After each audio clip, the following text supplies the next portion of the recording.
उमर खालिद की दोस्त आकांक्षा अपेक्षा प्रियदर्शनी का मैं एक नोट पढ़ रहा था कि जब वो मिलने गईं और उमर खालिद ने बताया कि कोविड के दौरान सुप्रीम कोर्ट के आदेश से कई लोगों को जेल से बाहर जाने की इजाज़त दी गई और जब वो लौट कर आए तो उन्होंने पूछा कि आप अभी तक यहीं हैं। मतलब उस महामारी में भी किसी को ये याद रहा कि इस एक कोई उमर खालिद है जिसे बाहर नहीं भेजा। उस महामारी में भी उसकी पहचान याद रखी गई, उसकी निशानदेही को याद रखा गया। इस तरह की नाइंसाफियां जो एक आम कैदी को मिलनी चाहिए वो भी उसे नहीं मिलती नजर आ रही। ये बहुत चिंता की बात। और जब तक ये है, अदालतों के मंच से बड़े बड़े न्यायाधीशों का बोलना हमें खाली सा लगता है, हल्का सा लगता है कि वे अंडर ट्रायल और अधिकारों की बात बहुत संजीदगी से करते हैं। कई बार ऐसा लगता है कि शायद वो बात कहने के लिए करते हैं, नहीं तो ये बात अपने फैसलों में ही पलट कर देख लेते कि जब सबके लिए वो फैसला हुआ था तो क्यों इस व्यक्ति के लिए, क्या वो व्यक्ति इतना ज़्यादा खतरनाक है। मीडिया अगर धारणा बना देगा, गोदी मीडिया का एक एंकर रोज दंगाई मानसिकता फैलाता है, उसके खिलाफ कोई कार्रवाई नहीं हुई और उस तरह के एंकरों से किसी को देशद्रोही बना दिया जाता है, उस पर राज्य व्यवस्था और न्याय व्यवस्था उसे लेकर इतना क्रूर हो जाती है, कोई दया भी नहीं दिखाती है, उसका प्रदर्शन नहीं करती है। हमारे तमाम न्यूज़ चैनलों के एंकरों ने बुलंदशहर के मामले में क्या हाल किया आप समझिए। तो इन बातों को देखना है, समझना है कि उमर खालिद एक बहुत बड़ी साजिश का शिकार हुआ है, जिसके तहत तंत्र ने अपना पहला परीक्षण किया कि क्या किसी निर्दोष छात्र को इस तरह से चिन्हित कर, देशद्रोही बताकर, उसे एक तरह से देश के लिए खतरे के रूप में प्रोजेक्ट कर उसे जेल की सलाखों के पीछे भेजा जा सकता है।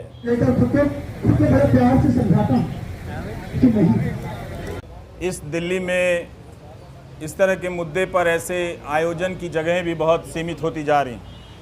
अच्छी बात है कि प्रेस क्लब है जहां पर आकर लोग अपनी आवाज़ उठा सकते हैं। 1000 दिन से उमर खालिद जेल में हैं।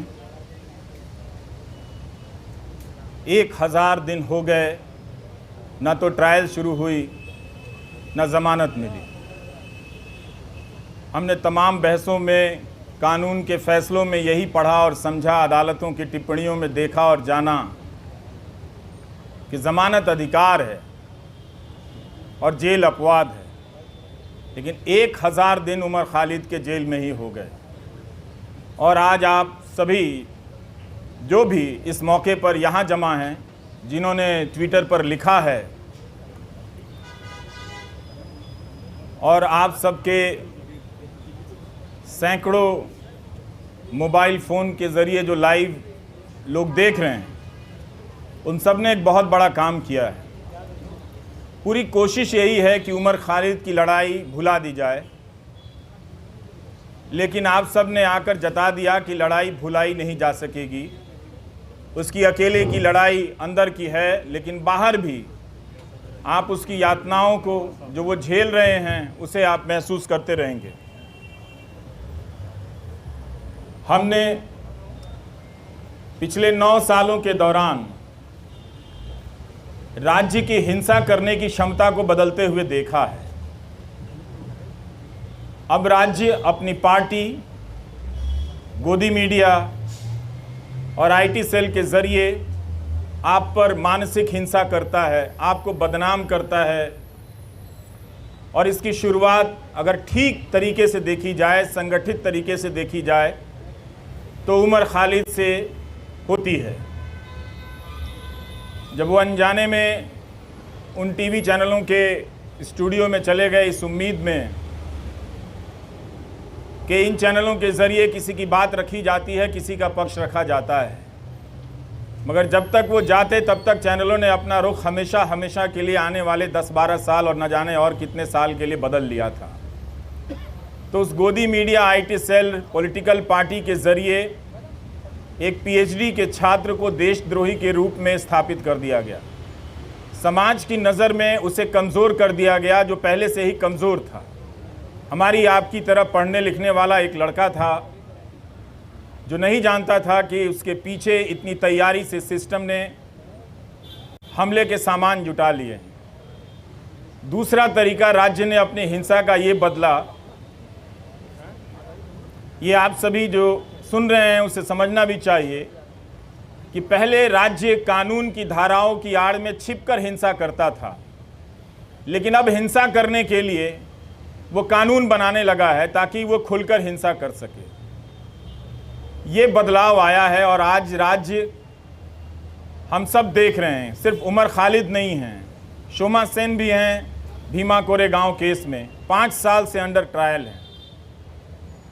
जब बड़े बड़े न्यायाधीशों को अंडर ट्रायल के बारे में बोलते हुए सुनता हूं तो मुझे लगता है कि यही 2-4 केस उन्हें भी नज़र नहीं आते होंगे, या उन्होंने भी अपनी सुविधा के हिसाब से इन कुछ केस को देखना सुनना बंद कर दिया है, इस तरह से कि ये केस छोड़कर बाकी और केस पर बोला जाए। तो कभी भी सबके सामने में है, सुप्रीम कोर्ट ने तमाम टिप्पणियां की है ज़मानत को लेकर, सबके सामने ये बात है, मगर कभी भी 1000 दिन तो सुनवाई चली है दिल्ली की निचली अदालतों में, बेतवा शर्मा ने लिखा है, और कोई 400-300 दिन दिल्ली हाई कोर्ट में इस तरह से ज़मानत को लेकर सुनवाई चलती रही है। इसके बाद भी ज़मानत एक इतनी मुश्किल उम्मीद इस लड़ाई में बनकर सामने आ गई है। यही उम्मीद कर सकते हैं कि कभी कभी न्याय व्यवस्था की अंतरात्मा किसी रात तो जगती होगी, और जब जग जाएगी तो देखेगी कि कानून के हाथ लंबे नहीं, उस कानून के हाथ रंगे हाथ भी होते हैं। उसे नज़र आएगा, वो बात समझ में आएगी कि क्या हो रहा है।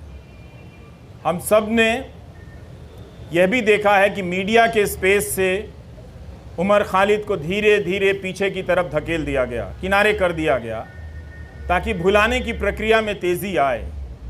मैं अक्सर सोचता हूँ कि जो लोग शुरू में बोला करते थे वो लोग आगे चलकर बोलने की प्रक्रिया से ऊब गए, या उस प्रक्रिया के सहयात्री हो गए जिसने ये तय किया है कि हम जब किसी के साथ इस तरह की यातना करेंगे, खूंखार धाराओं में उसे बंद कर देंगे, तो उसे भूल जाना होगा, उसे उसके हाल पर छोड़ देना होगा। उमर खालिद की जितनी भी तस्वीरें आईं इस दौरान, जहाँ भी छपी या चंद वीडियो में नज़र आए, मैंने एक हंसता हुआ लड़का देखा, लेकिन उस हंसी को देखकर अपने भीतर उदासी भर जाती थी कि हंसी जो है वो अपने लिए नहीं, वो हम सब के लिए छोड़कर जा रहा है। कि आप शायद अपनी ज़िंदगी में सामान्य होंगे, इस वक्त एक ओवल में फालतू का मुकाबला चल रहा है, इंडिया ऑस्ट्रेलिया के मैच में ट्वीट करके अपने आप को क्रिकेट प्रेमी जता रहे होंगे। जता सकते हैं, बिल्कुल अपनी ज़िंदगी जी सकते हैं, और ज़िंदगी को उसी रोशनी और संगीत के साथ जी सकते हैं, मगर याद करने का जो फ़र्ज़ था नागरिकों का बहुत लोगों ने भुलाया, और ये होते हुए हमने देखा। उनके लिए एक ऐसा विषय बन गया जिस पर लिखना, जिस पर बोलना राज्य से टकराने के जैसा हो गया। वो अपना हिम्मत हारने लगे।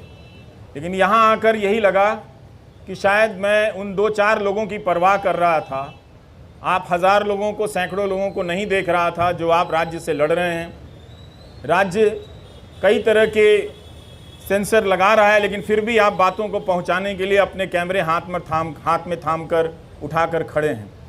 ये बहुत बड़ी बात है।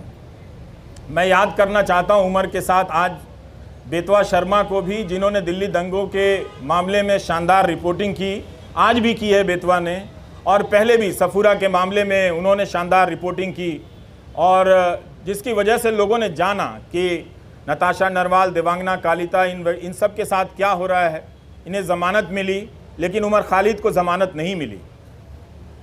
हम इस केस के बारे में जिस तरह से आज बेतवा ने लिखा है कि दिल्ली पुलिस की गवाहियों में, उसकी दलीलों में कितने अंतर्विरोध, अंतर पाए गए हैं, ये सब डॉक्यूमेंटेड है।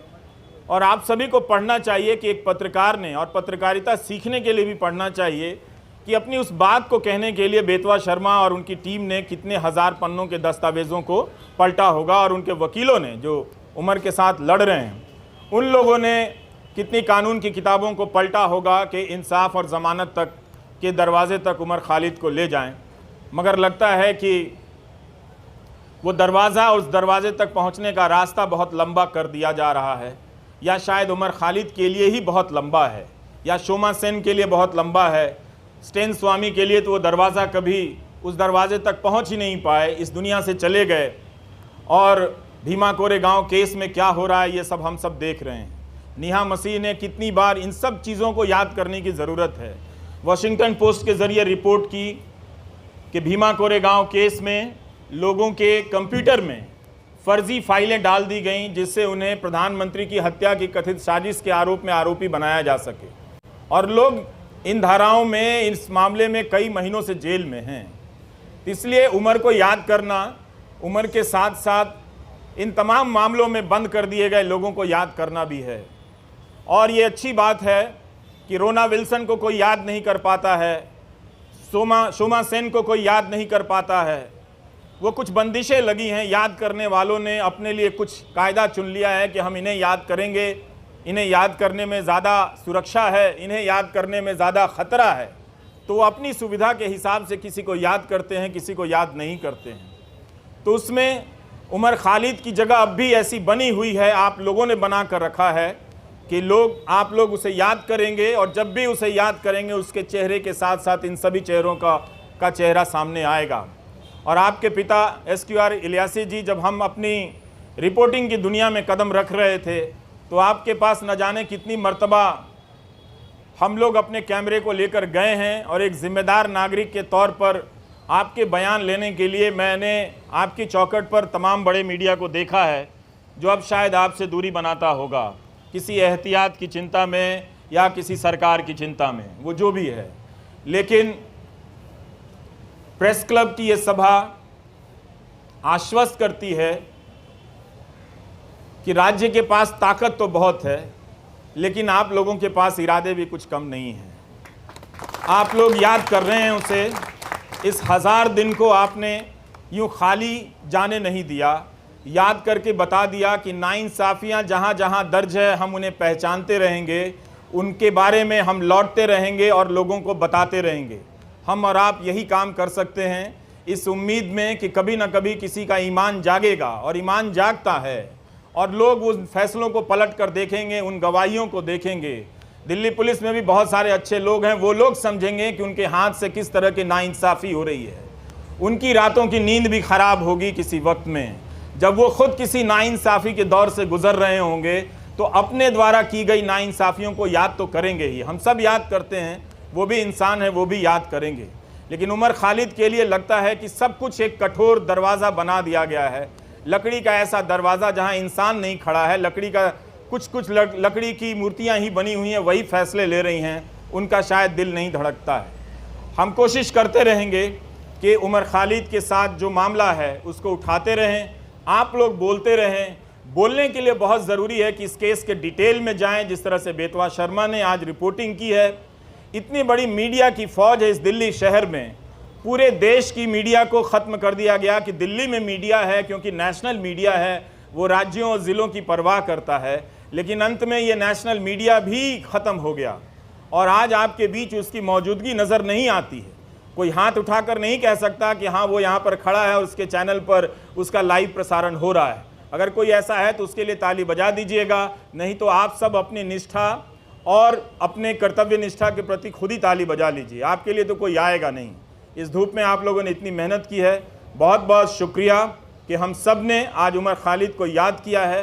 ट्विटर पर जिन लोगों ने लिखा है जो यहाँ नहीं आए हैं, उनकी सॉलिडारिटी को भी स्वीकार करना चाहिए, उसे भी मंजूर करना चाहिए, उसे भी एक तरह से उसकी पहचान होनी चाहिए। कैसे तमाम अनजान लोगों के ज़रिए भी ये बात दुनिया तक फैलती है कि एक नौजवान लड़के को, जिसकी PhD ही, चार्जशीट से पहले अदालतें उसकी PhD पढ़ लें तो उसके बारे में नज़रिया बदल सकता है। लोग देख सकते हैं कि वो एक छात्र के रूप में कैसा रहा होगा। उमर खालिद की दोस्त आकांक्षा अपेक्षा प्रियदर्शनी का मैं एक नोट पढ़ रहा था कि जब वो मिलने गईं और उमर खालिद ने बताया कि कोविड के दौरान सुप्रीम कोर्ट के आदेश से कई लोगों को जेल से बाहर जाने की इजाज़त दी गई, और जब वो लौट कर आए तो उन्होंने पूछा कि आप अभी तक यहीं हैं। मतलब उस महामारी में भी किसी को ये याद रहा कि इस एक कोई उमर खालिद है जिसे बाहर नहीं भेजना है। उस महामारी में भी उसकी पहचान याद रखी गई, उसकी निशानदेही को याद रखा गया। इस तरह की नाइंसाफ़ियाँ जो एक आम कैदी को मिलनी चाहिए वो भी उसे नहीं मिलती नज़र आ रही। ये बहुत चिंता की बात है। और जब तक ये है, अदालतों के मंच से बड़े बड़े न्यायाधीशों का बोलना हमें खाली सा लगता है, हल्का सा लगता है कि वे अंडर ट्रायल और अधिकारों की बात बहुत संजीदगी से करते हैं।